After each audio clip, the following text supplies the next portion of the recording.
One of the weddings recently was just super epic because for the posed stuff, the groom brought some smoke bombs. If you're not familiar with smoke bombs, I don't mean like the weapon kind, I mean like the colour kind. It's super cool. And it was the first time I'd had experience using them, and I have a couple of weddings booked up this year that want to use them as well, so I'm really happy that I know what I'm doing now. I thought I'd share some of the images with you today. One thing that caught me by surprise with the smoke bombs is a lot of people think that the initial image where everything's colourful is going to be amazing, and it is amazing, but there's also an added benefit that happens slightly after that point, and that's when all the smoke has sort of dispersed a little bit. And if you do this at the right time of day with the right kind of environment, you get these super cool light beams through trees and light flares, and it just looks epic. Actually, I went in there excited about the colourful smoke bombs and ended up falling in love with the after effects of the smoke bombs. So, tip, if you are using them, don't put your camera away when you think the colour's gone. Just look around you and see where the smoke's gone, because you can get some epic photographs. I swear on my GH5 that not an ounce of these light beams were photoshopped in any way. This is what it looked like in real life. It was so cool. What was less cool was, because this part of the shoot was completely unplanned, we were doing the smoke bomb stuff down the field where it was a little bit more open and safe and green and picturesque background. And this one was sort of in the shady corner of the trees, and there was quite a bit of rubbish, a door, some confetti, bits and bobs that just made the general shots really, really untidy. So I have photoshopped quite a few of the distractions out, and I hope I've done it well enough that you wouldn't notice otherwise. This is seeing behind the scenes. I'll show you the original shots and then the photoshopped ones. And you can see the light trails and everything have not changed. That was just pure as it was in real life. But you can't have this epic kissing love scene with a blooming door and a bin in the background. So I thank the stars that I spent a lot of my teenage years sitting in a room playing with Photoshop, because it saved my bacon on this occasion. I'm going to do this in two parts, I think, because the next photo shoot I have with smoke bombs is only 2 weekends away.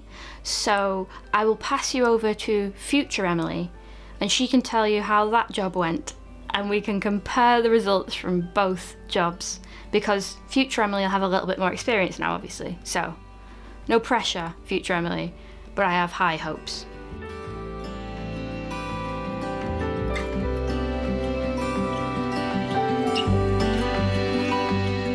So this is future Emily. I've now done 2 weddings with smoke bombs, and it's so much fun. I think I mentioned that in the past. I haven't evolved that much in a few weeks. The second time we used smoke bombs, we did go for the more traditional colour explosion kind, and we chose to do this down a canal. It was a good option because there was no people, it was a neutral area, and if the smoke happened to blow anywhere, we were okay. And, you know, in case of emergency, there was a lot of water right nearby. Yeah, that was a genuine tip, actually. If you do use smoke bombs, make sure you have water and first aid and a plan on where to extinguish them, because while they are quite tame, they are still, you know, explosives. So the bride had this really funny idea of getting the groom and the best man together with her, and they all just kind of legged it down the canal, and it was all a bit anarchy. After we'd played around with the group shots and everyone was a bit more comfortable, we set off a second smoke bomb and did some couple shots. It was very simple posing, we didn't want to take any risks, we just held the smoke bombs in the air. Tip number 2, check which way the wind is blowing and compose your shot accordingly. A quick rundown of the tips. First aid, have something in place so you know how to extinguish them safely. Be in a very isolated area with no property or anything. Check which way the wind's blowing.